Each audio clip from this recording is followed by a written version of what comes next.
السلام عليكم ورحمة الله تعالى وبركاته. فيديو جديد اليوم بخصوص السنة الثانية متوسط. فيديو اليوم هو عبارة عن نقل الحركة وعناصر نقل الحركة. نبدأ بسم الله على بركة الله. أول حاجة نعرفوا شا معناتها نقل الحركة وما هو العناصر اللي فيها. مثلا نبداو الدرس تاعنا ولا الشرح تاعنا بمثال عن دراجة هوائية. في الدراجة الهوائية راكم تلاحظوا باللي كاين عجلة أمامية وكاين عجلة خلفية. لو نقرب الصورة أكثر، في العجلة الأمامية سنجد مسنن أمامي مباشرة معه يوجد دواسة أما وموصول بسلسلة مع المسنن الخلفي ومبدل السرعة. في هذه الحالة دائما قبل أنا ولا كلكم شفتوا دراجة وكلكم الأغلبيتكم ركبتوا في الدراجة. الحاجة الأولى غادي تبغوا تحركوا الدراجة تاعكم، تضغطوا على ماذا؟ تضغطوا على الدواسة، على الفرع. نورمالمون سموها الفرع. تضغطوا على الفرع، غادي كتضغطوا على هذه الدواسة شا غادي يصرى؟ الدواسة غادي تهود، بعدها المسنن الامامي شا غادي يدير؟ غادي يدور. كي يدور المسنن الامامي غادي يدور ولا يجبد معاه السلسله، وبعدها السلسله غادي تدور معاها المسنن الخلفي. حنا اول عنصر اللي ضغطنا عليه ولا اول عنصر اساسي في نقل الحركه نعيطوا له بالعنصر المحرك، اللي هو فيزيائيا نسموه بالعنصر القائد، يعني هو اللي يتحرك الاول. مفهوم؟ مثلا هنا في الدراجة شكون هي الأولى؟ قلنا الدواسة. أما العنصر المتحرك ولا العنصر الأخير اللي توصل ليه الحركة نعيطوا له بالعنصر المقتاد. مثلا هنا في الدراجة شكون هو العنصر الأخير؟ هو المسنن الخلفي، هو آخر عنصر توصل له الحركة ومنه تتمشينا الدراجة تاعنا. نقول المسنن الخلفي هو العنصر المقتاد. مفهوم؟ الآن ننتقل إلى أول نقل الحركة بالتعشيق. أول طريقة لنقل الحركة لدينا نقل الحركة بالتعشيق.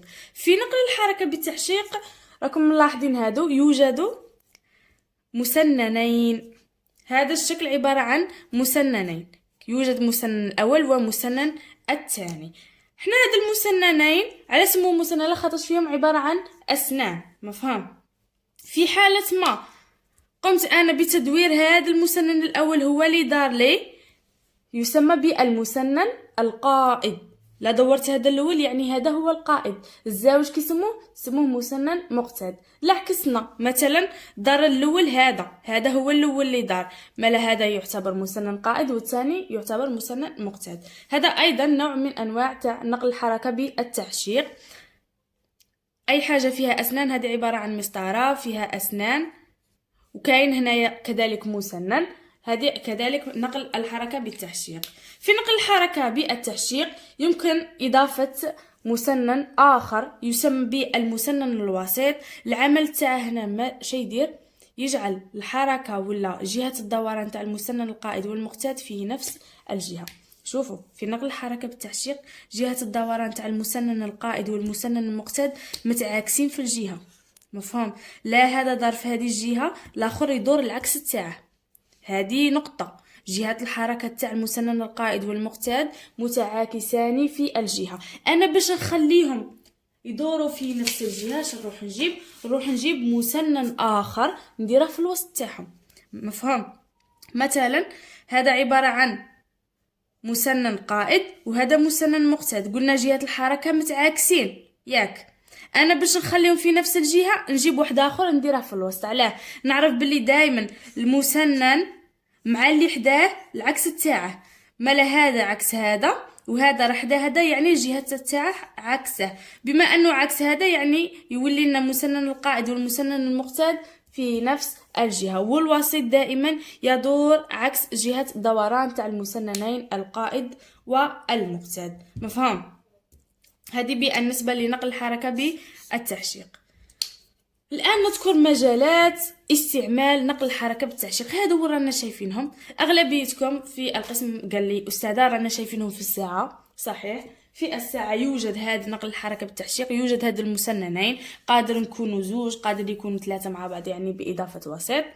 في المذياع، في المنبه، وفي الخلاط الكهربائي، في علب السرعة، ولا حتى في ألعاب الأطفال، ألعاب السيارات اللي جوي دوك صغار، دوك السيارات الصغار كاع نلقو فيهم هاد نقل الحركة بالتحشيق. مفهوم؟ دروك هذه نقل الحركة بالتحشيق عندها محاسن وعندها مساوئ. من بين المحاسن تاعها عدم وجود انزلاق، خدمتها طويلة، وصيانتها غير مكلفة. يعني هذيك يخدموا بها يطولوا زعما تشد لي بزاف، ولا البري باش يخدموها اونكا خسرت ولا ماشي غالية بزاف. مفهوم؟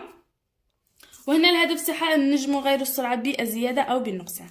اما بالنسبة للمساوئ تاعها دير لي الضجيج، يعني دير لنا شوية ضجيج، واللي دائما نديروا لها تشحيم دائم، وصعوبة تصنيعها. يعني غادي تكون تتكسر لي غير سنه وحده من هادو، هنايا يصعب صنعوها، ولا ما تنجمش مثلا غادي تكسر لي غير سنه في المسنن واحد من هادو، غادي كيدور ما الحركه هنايا ما توليش تدور. يعني المسنن القائد ما غاديش ينقل لي الحركه الى المسنن المقصد في حاله كسرت لي غير سنه واحده.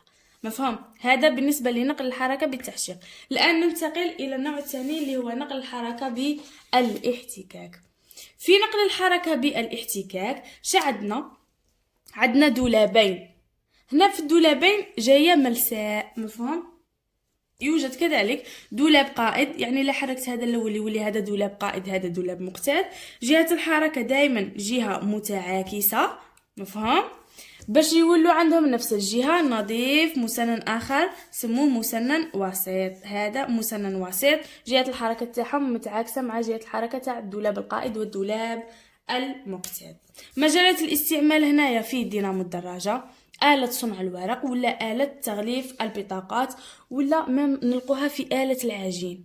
يعني في الآلة تاع العجين هذيك اللي نصنعوا بها الحلويات، سمحوا لي غادي نهضرك اللي نصنعوا بها القريوش، راكم كاع شايفينها عند الامهات تاعكم وكاع صنعوا بها القريوش بقلاوه. وهذيك الاله اللي ندوروها كيما هكا، اي هذيك فيها نقل الحركه بالاحتكاك، يعني العجين يدخل منها يعاود يولي املس. هنايا يوجد نقل الحركه بالاحتكاك. من بين المحاسن تاعها سهله التركيب والتصنيع، قليله الضجيج، تتحمل الصدمات. بصح المساوئ تاعها يعني يوجد تآكل في السطوح، والبعد بين المحورين محدود، يعني لاصقين مع بعض. هذه بالنسبة لنقل الحركة بالاحتكاك.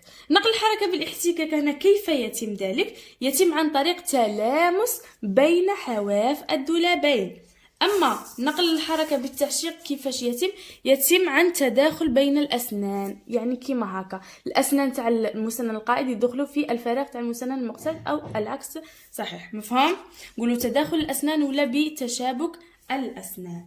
هذه بالنسبة إلى نقل الحركة في التحشيق والاحتكاك. نلتقي في فيديو آخر بالنسبة إلى نقل الحركة بالسيور والسلاسل.